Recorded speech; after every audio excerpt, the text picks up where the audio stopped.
Welcome back to another episode of Maps Are Dead with Mike D. I have my friend David Merritt with me today. Dave is the COO of Unreal, but Dave also has made some navigation in the last 12 months that I was like, when he offered to be on this podcast, I was super excited to get a chance to connect and talk. So, Dave, thanks for squeezing me in on a very busy Friday for you. Yeah, good to see you, Mike. Thanks for having me. When did you get? And you joined Unreal. And by the way, Unreal Clothing. Give us the pitch line because I'm very familiar with the Unreal. Like you guys are a big local brand name success. This local clothing company made good, kind of sports everywhere and NFL and different work. But how would you guys describe yourselves there at Unreal Clothing? Yeah, we're an athleisure brand, but we're an athlete-focused athleisure brand. We're not a beach brand. We're not a yoga brand. We are athlete forward. So we, with that kind of spin, we end up doing a lot of collaborations with sports teams, NFL, NBA, NHL, MLB, all of them, and really focus on the athlete. But a big part of our mantra is everybody can be an athlete. It doesn't matter if you're Nice. competing on the field or off the field or at home, wherever you are, you can be an athlete. And so we design clothes that hopefully help you Nice. be confident wherever you are. Nice. Yeah, and I love so if you have a favorite sports team, especially the NFL, you might find their tag and not even realize it. Like they make some of the most interesting, unique. You guys have done some really interesting campaigns with different teams, not just the Vikings and others. So I kind of love your stuff. So UNRL, go check them out there. Um, Dave, but so I wrote up your strengths teams and on the board behind me, so they're kind of over there. And that's still you, right? Communication, competition, achiever, relator, woo. Does that sound accurate still? For me, yeah. So that's still you. So, but here's the thing. So, when I first met you, we met a number of years ago. We've had mutual friends, and we both live in the Twin Cities. You were a lawyer by trade, and still are a lawyer. You don't stop being a lawyer because you change jobs. But tell me about your previous career before becoming COO of Unreal, because what I'd love to know is how you go from there to here. So, what did you do before Unreal?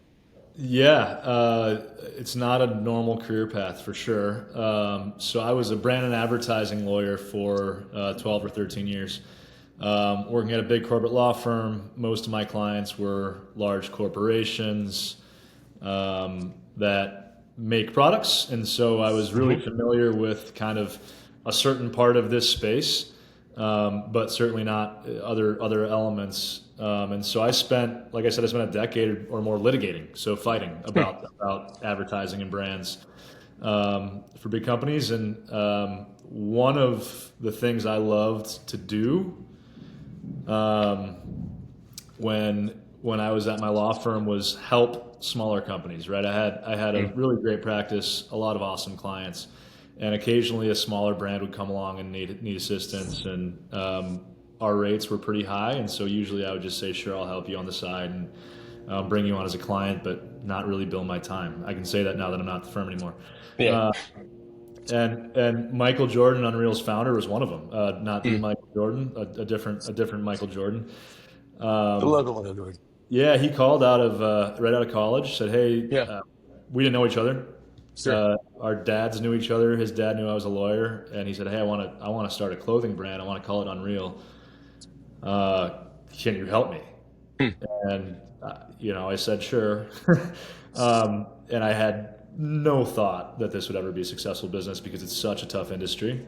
Yeah. Uh, but big credit to Michael. Fast forward 12 years, and it's been a rocket ship and really fun to watch from the outside. And Yeah. um, Did you always know law? So, I mean, to even back up a little bit more, I mean, how did you choose law? Because this whole conversation, right? The point of this podcast is like learning to navigate. And so, on one level, you navigated very traditional path in some ways.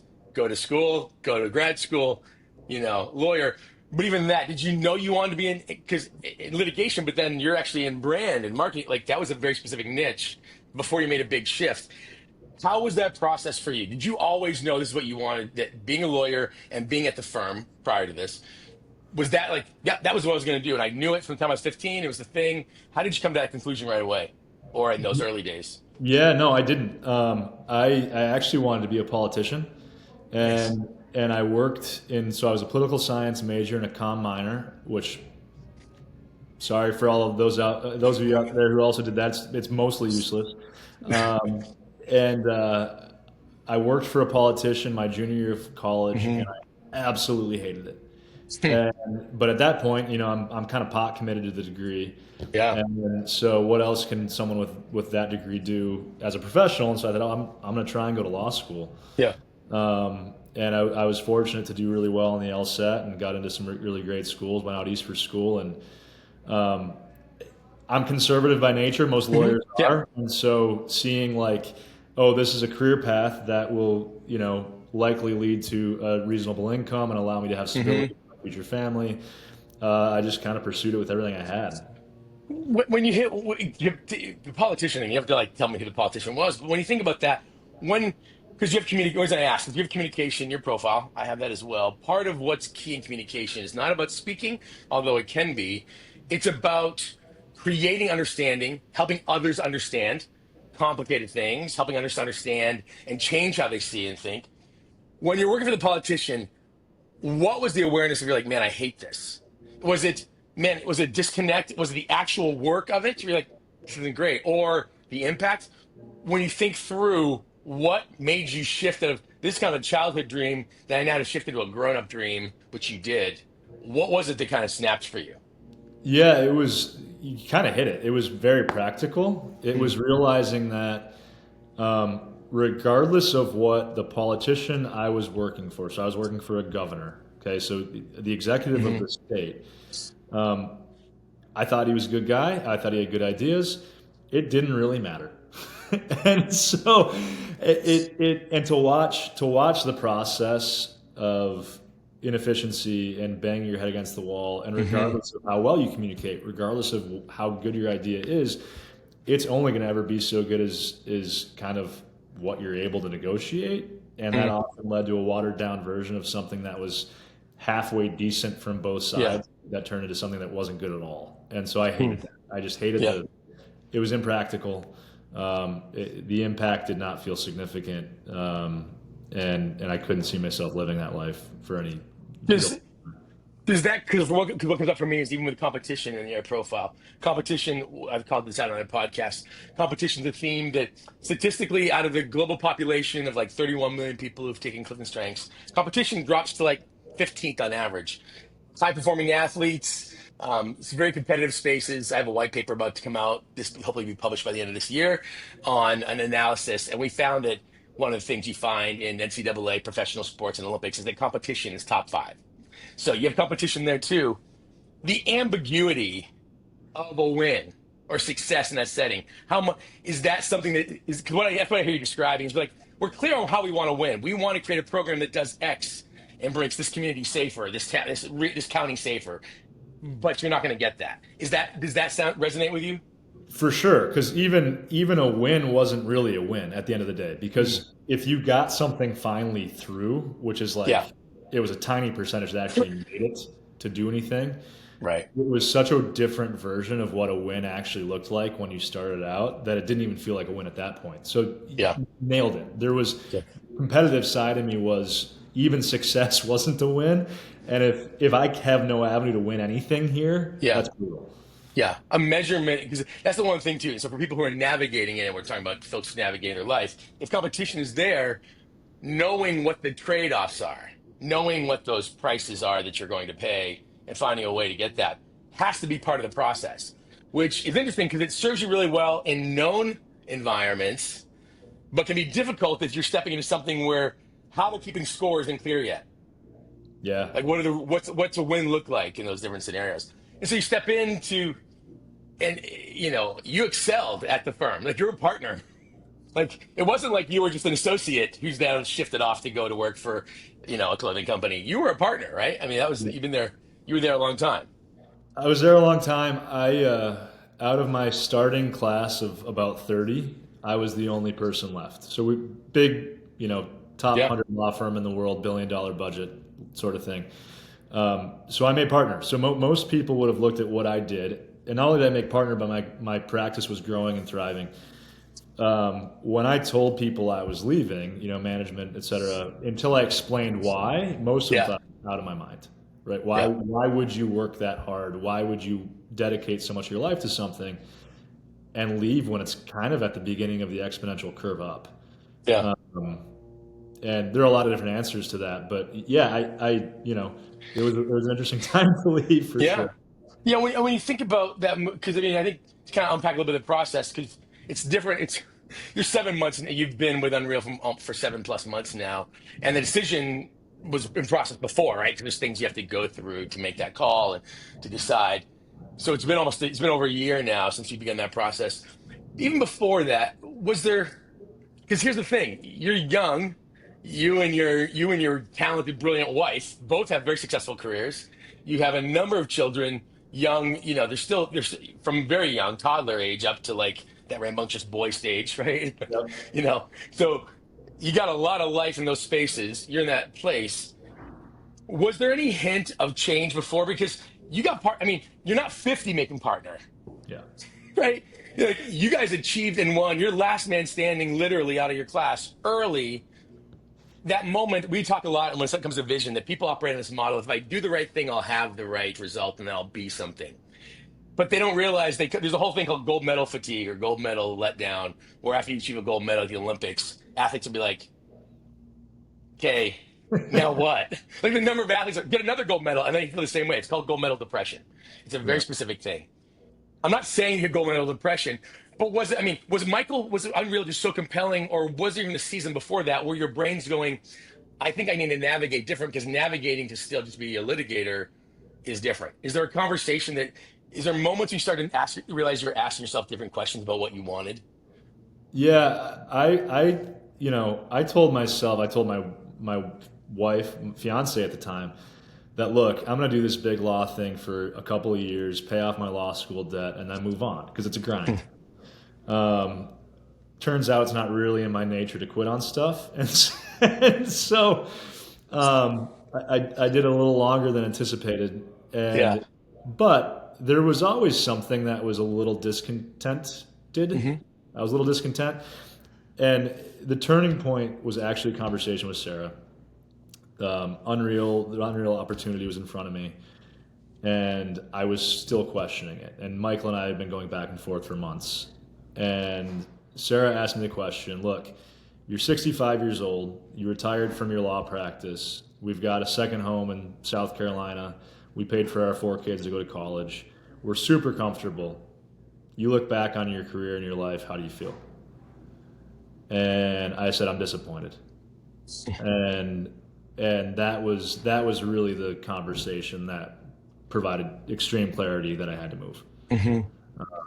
Yeah. And What your wife did there is one of the things we talk about, which is um, when it comes, because deciding what lane of traffic is one thing. Okay, how do I solve the problem in front of me? We're dealing with these challenges. This path's faster. But navigating, am I going in the right direction? Requires something that only we find perspective of time can do. hmm, So Sarah zooming out 25 years or whatever plus and going, okay, 25 years from now, what would you want? I think that's a key piece of that, is that it's different between a missed basket doesn't matter as much in the course of playing a tournament or playing your entire career as a professional NBA player or whatever that would be. And so to pull that back, is that something? And the reason why I bring that up, especially with the Relator, who do you have people in your life that you're like, these are my perspective people? yeah, I do. And frankly, you've been one of them over the years. Matt Brew, our mutual friend, is, Yeah. is one of Yeah. them. My dad is really one of them, and then Hmm. Sarah, my wife. Yeah. Um, and so I think I always kind of had a sense and a perspective that this probably wasn't the end for me professionally. Yeah. Um, but the idea of stopping short of achieving the goal, the idea of leaving what was a very straightforward professional path Yeah. with 4 kids, 7 and under, a wife who we've talked every year for the last decade, whether she was going to keep working or not, Yeah. and wanting to be able to still provide that freedom if she wanted. It kind of kept me locked Yeah. until kind of the thought of actually leaving became real. And then those conversations about perspective and time and what I want in the future and what God has for me in the future really Hmm. started to shift. Yeah. Because one of the things that's always interesting to me is that competition typically as a theme when it comes to navigating life pre-25, it becomes about things, I think I could be great at this thing in a way that's going to be recognized. And so they step into things that they're like, oh, and even as you discover pretty young, oh, this politics thing, no, but I can be great here, and I step into it. But what's interesting is that over time, I find that as people age to maturity, start breaking 30s, is that competition can start to bite us in that competition likes to win, which means they're driven. They also, though, don't like to play games they don't think they can win. Hmm. And so the cost of things ends up being different. So what ends up happening is you're going, okay, wait. This is so on one level, the perspective of wait, this is going to cost me, and I want to do more things that have impact. But also going, I think I've talked about this before in other calls.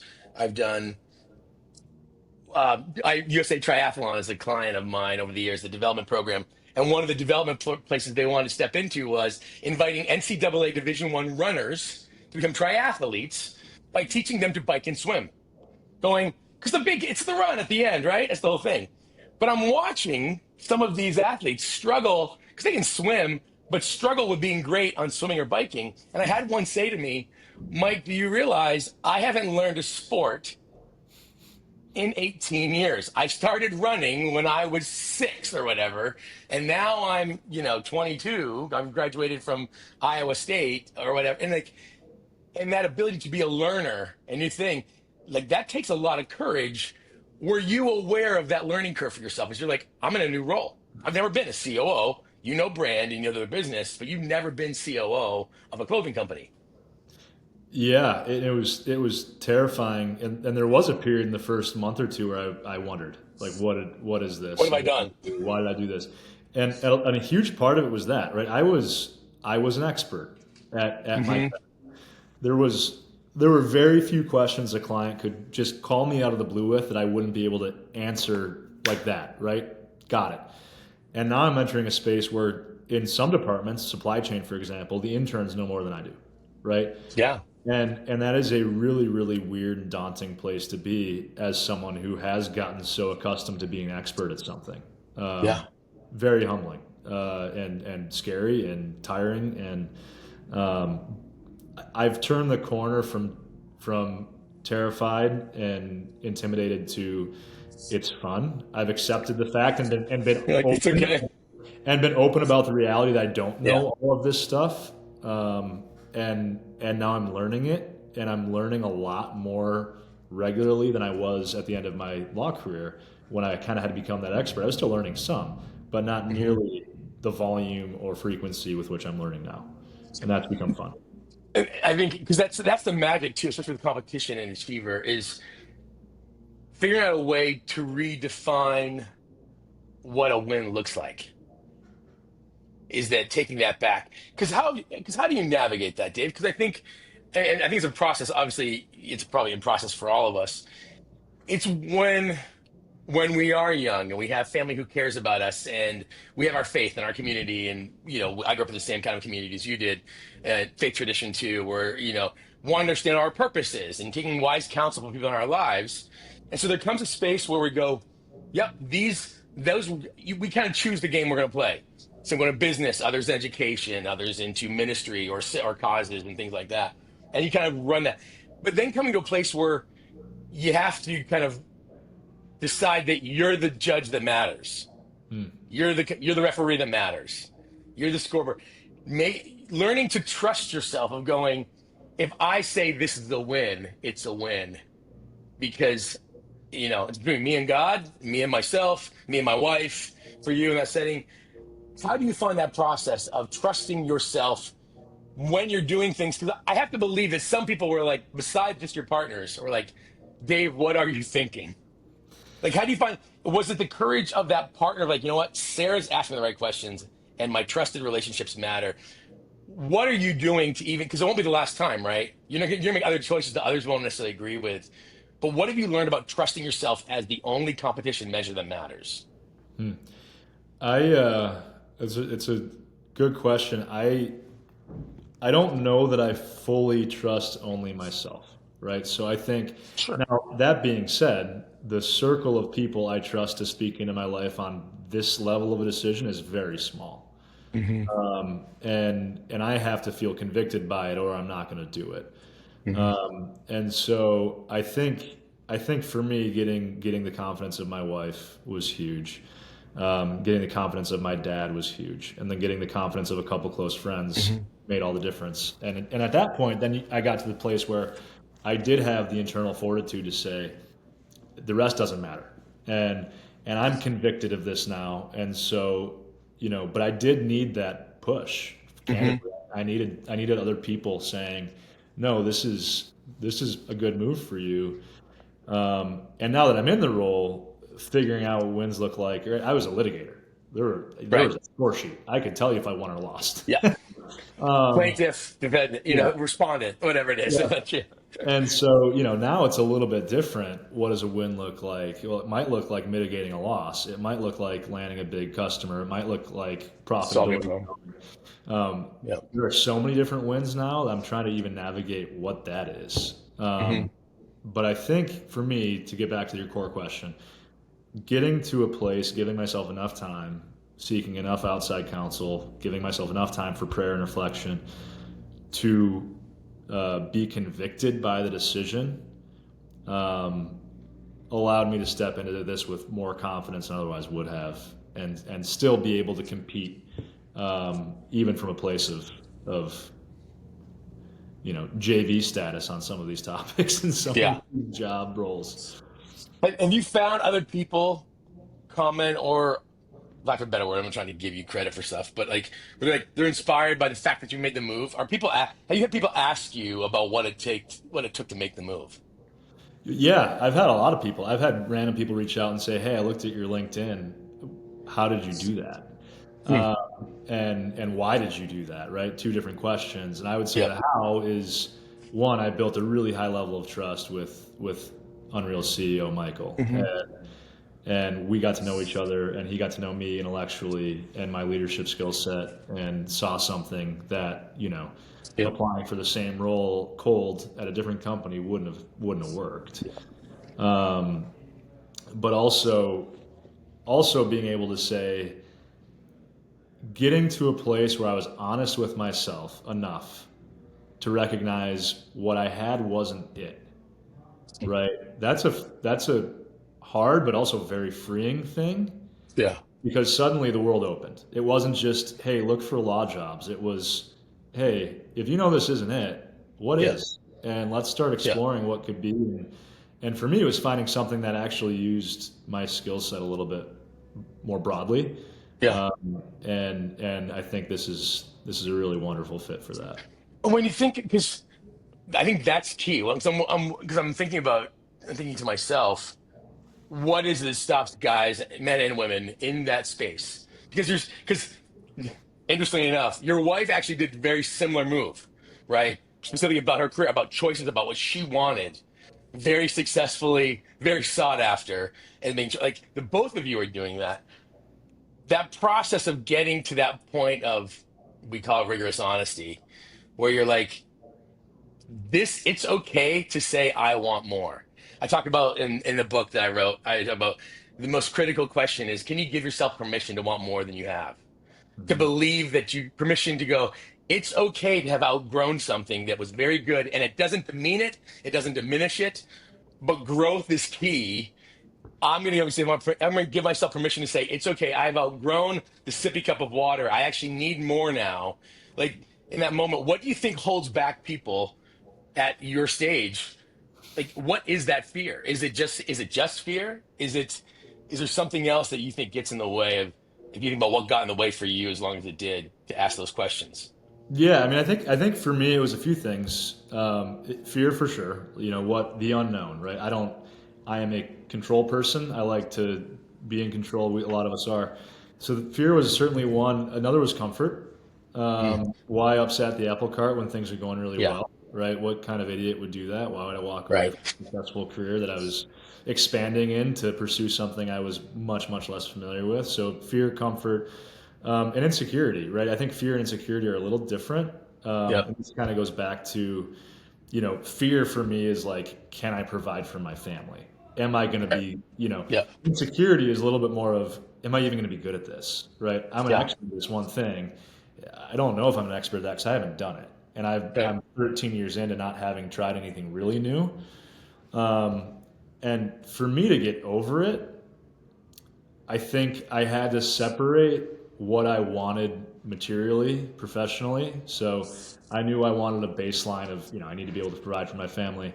Sure. But I did need to be able to look at myself and say, wait a minute, you've got skills that aren't being used, right? Hmm. So that's the more kind of, I would not necessarily selfish, but it's a more self-focused side of Yeah. this of you're going to work every day and you're really good at what you do, and you're using 10% of your skill set, Yeah.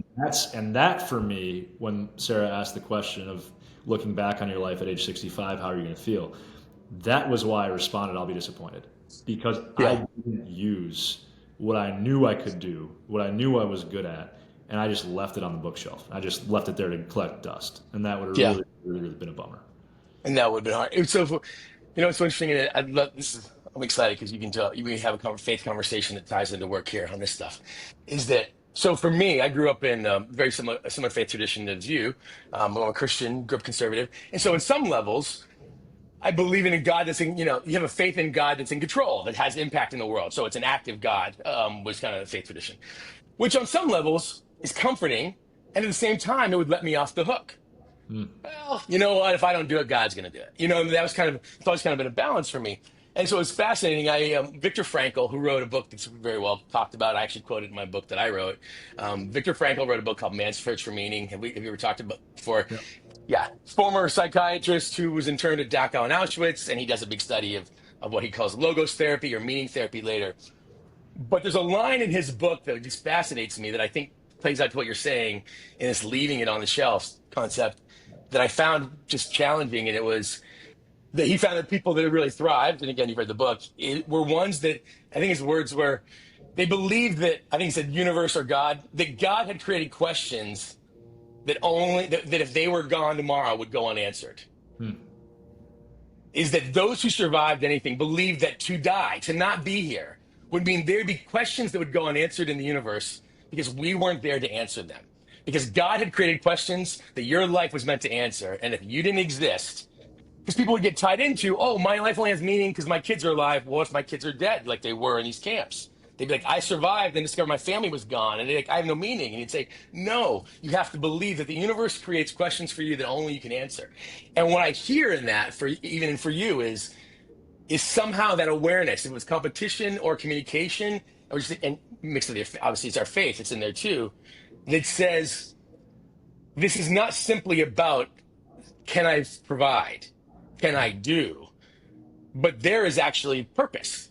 There's meaning, there's impact, there's creativity, there's modeling for my children something different than they would see anywhere else.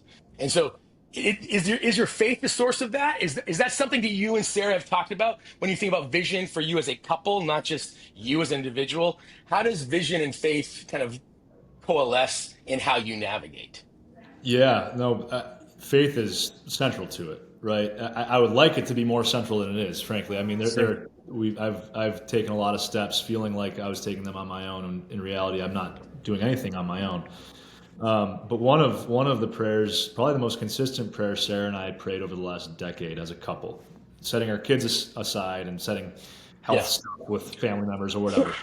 Our most consistent prayer was that if we were where God wanted us to be, He'd give us peace, and if He wanted us to change course, He would stir in discontentment. He would Yeah. he would make us uncomfortable. And for the longest time, we felt peace, and we were praying this prayer. We were diligently praying this prayer, and in the last 16 months, we started to feel off about our Yeah. professional trajectory, and both very similar at similar times. We both looked at each other and thought, I don't think we're on the right path anymore.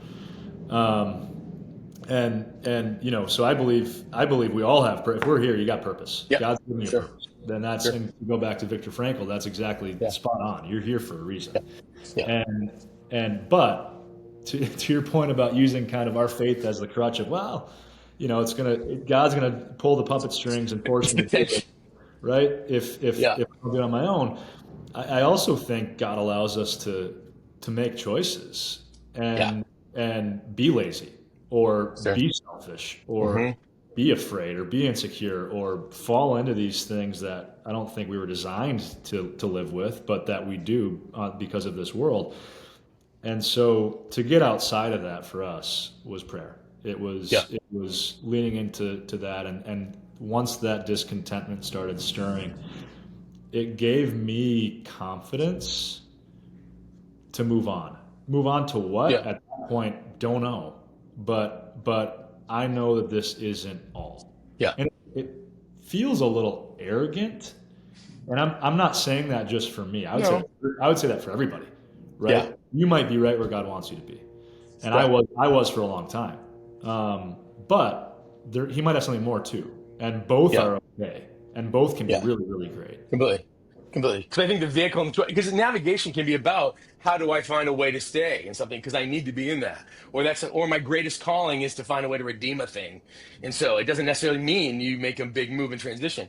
But I love, again, thinking about communication for you. And again, if somebody's watching at home and the communication, knowing that the choices of career and choices of things you do speak.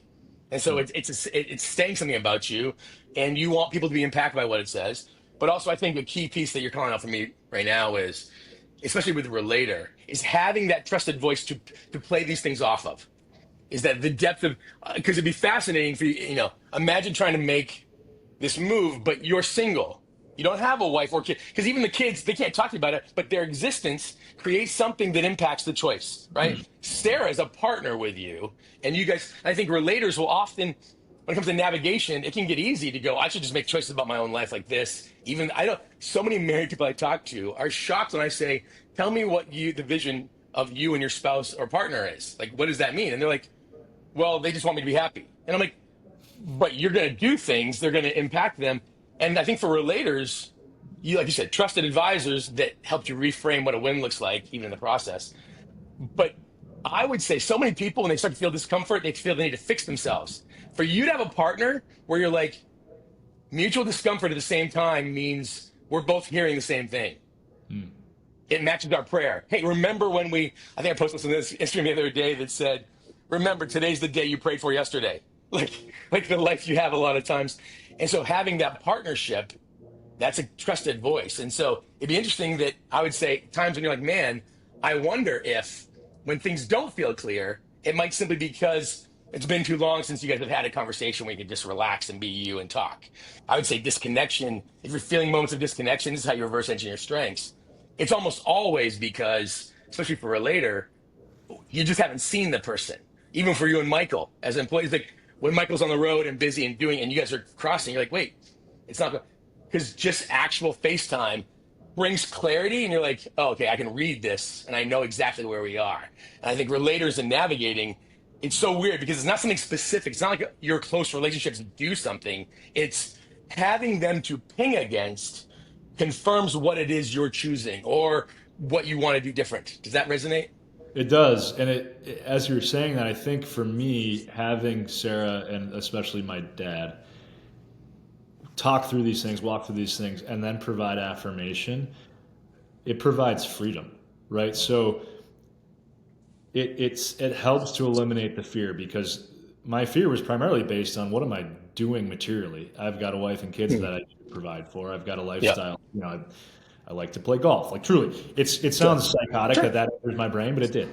Yeah. Um, and Take so Fridays off and clients, and you can expense it to the yeah. client. Let's go do this. And so, but for them to both provide affirmation after conversation and time in prayer to say, hey, no, this sounds like it could be a really great fit.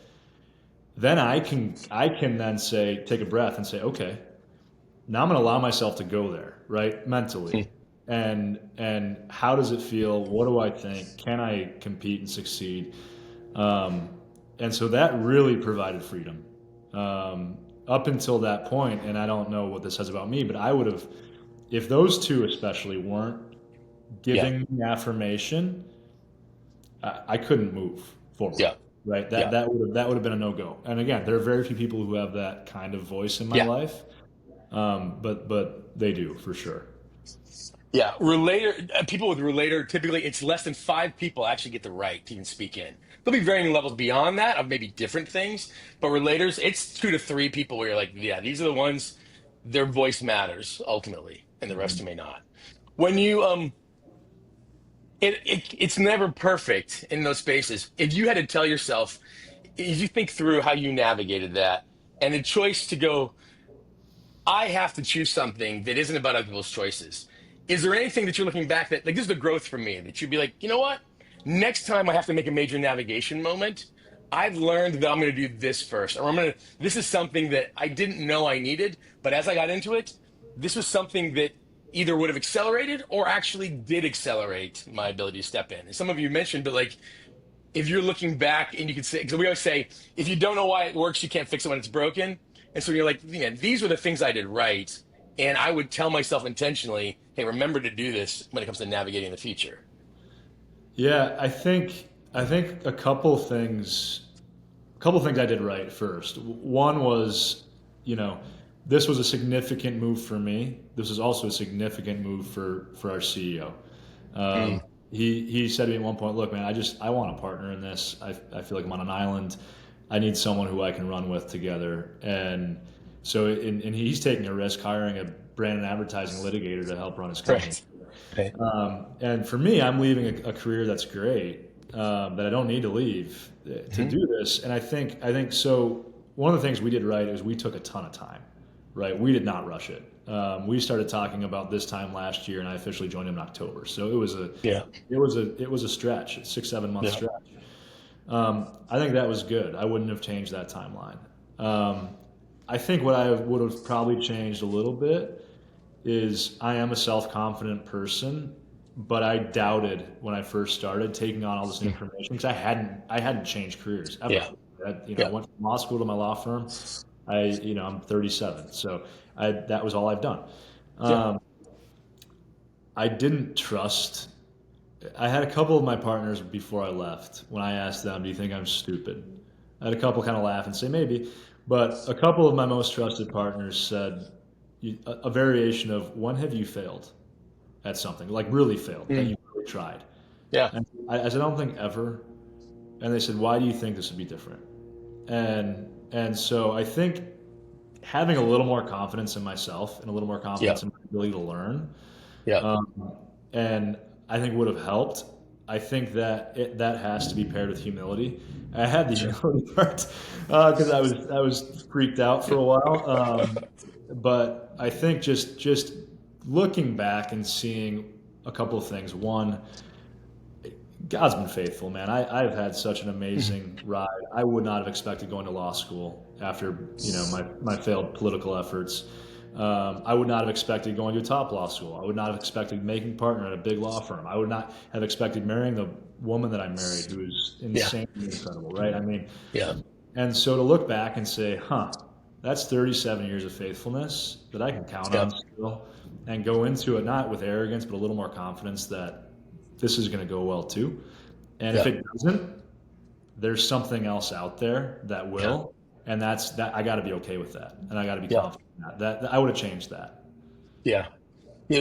I mean, what you're saying is so key. We like to say a lot of times that confidence confidence isn't conjured, it's remembered. Hmm. Is that true confidence is actually the remembering of things that have come in the past. It's remembering of things that when it's worked or when you've made it through and you've survived and the ability to step into that and that confidence of going, let me remember. And especially with communication, it's the ability to go, the world is a narrative that where am I in the story of this right now? Let me not forget the story I'm in.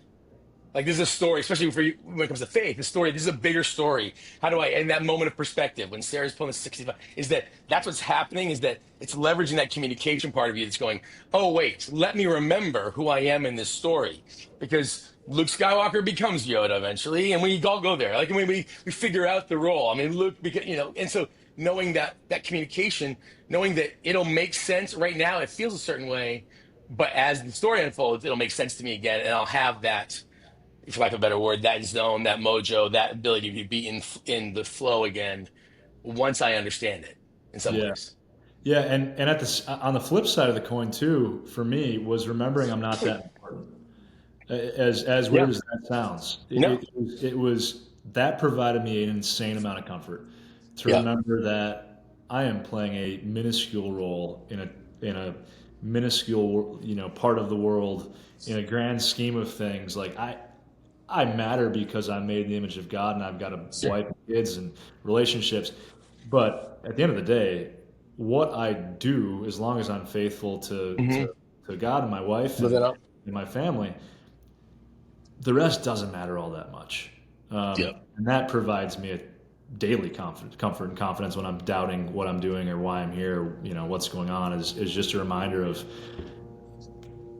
to Frankel's point, it's bigger than that. It's bigger Yeah. than if you make the right decision on this issue today, Yeah. um, and that's provides weirdly comfort for me. Yeah. And so I think it is to know that, hey, I'm not the only person you're not the only person in the chorus, so to speak. You're not the only person performing in the orchestra. I think there's other parts of that. But I think it takes, yeah, what's so interesting is that fear can often make us, it shrinks our world. Hmm. It shrinks our world. My grandmother used to say the devil's special gift is isolation. You think you convince you you're all alone and it's all on you, that suddenly it is all on you. Yep. And I meet so many people who like want to make changes in their life and navigate something different, but have drawn this world over. This is a choice that only I can make. There's nothing else. I don't have enough information.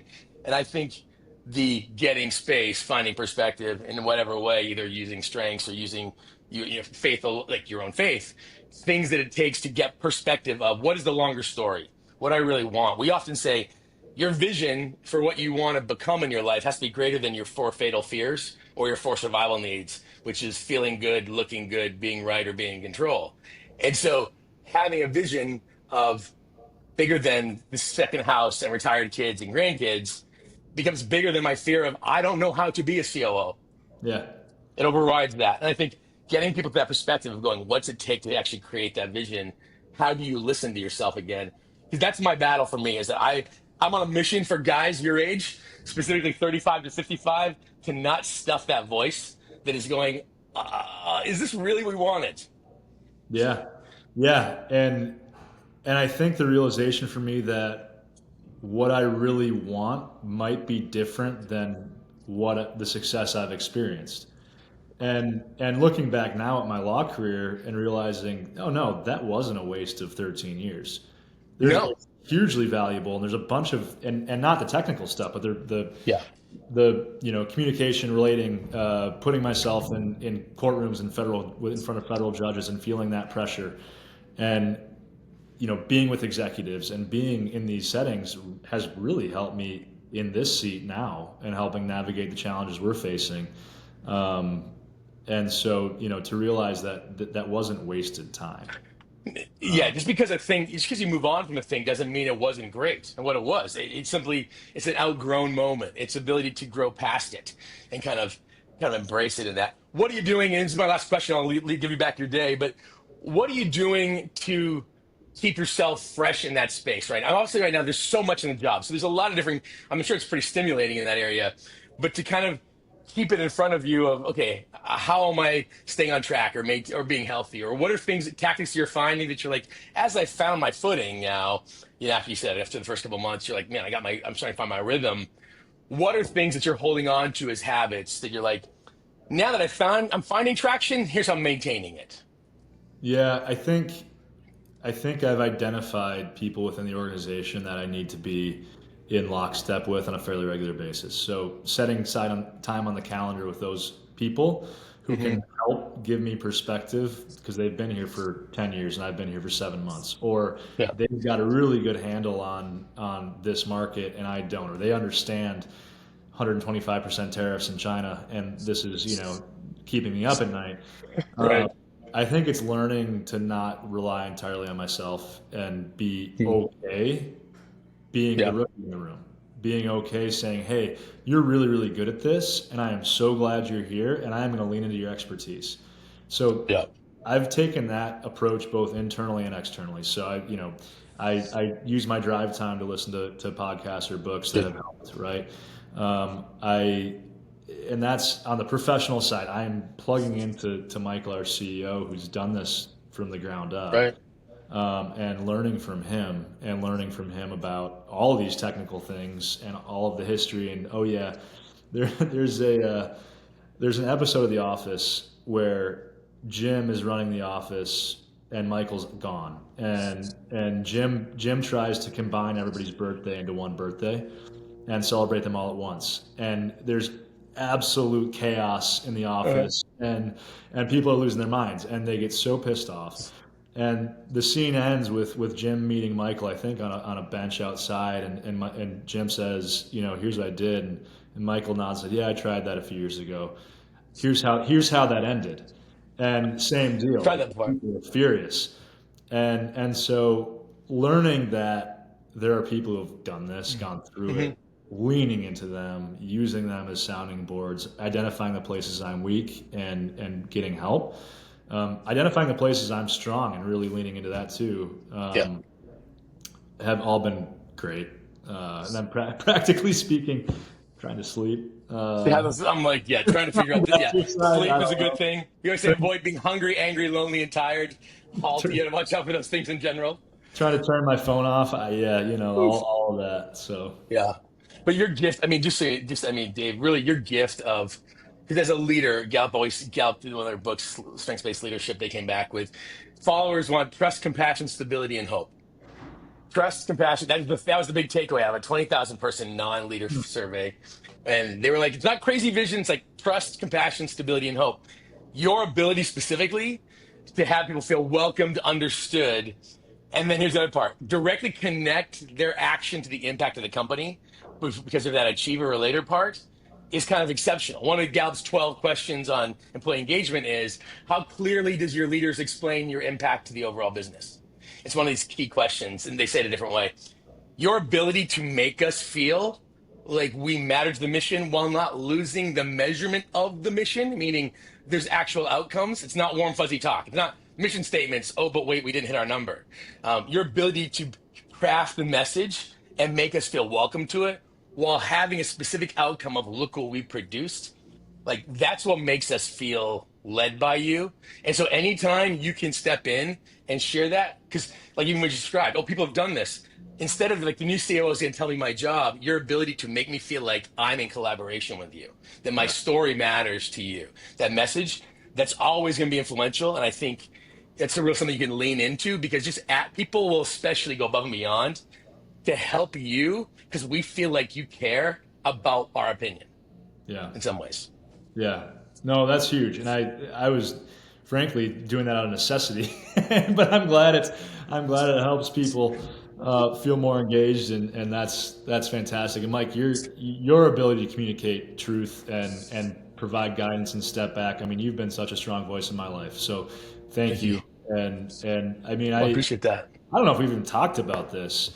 A day or two before I started, I opened my email to an email from you, and it was a document outlining all the things that I should be thinking about starting this new career. And so your thoughtfulness Yep. and wisdom have really helped drive my Hey, professional and personal life as well. So thank you so much for that. I appreciate that, man. I remember I got into Italy and I was like, this is start day for Dave. And I was like, okay, how do I give him something to dive? Because I'm like, the competition is a whole new game. Let me just give him something. So, man, I appreciate always being supportive. And for those of you following along at home, if you've enjoyed this podcast, please like, follow, share. We'd love to hear comments from you. Any other thoughts? But Dave, so much thanks for being here today. And we'll see all the rest of you another time. Thanks for having me. Thanks for watching Maps Are Dead. If these conversations are helping you rethink your path, do us a favor. Like, follow, and leave a 5-star review. Helps other people find us and helps others find their way. And if today's episode is hit home, if the map you're following doesn't quite feel right, we've got something for you. We call it the navigation brief. Here's how it works. You send us your top 5 Clifton strengths. We're gonna send you back a custom video with real insights. Where you are, what's holding you back, and how to start moving with more clarity. No fluff, no hype, just truth, direction, and a little shot of momentum. You can sign up at the link in the show notes or in the podcast description. Thanks for being here. We'll see you in the next episode. Remember, maps are dead, So live courageously.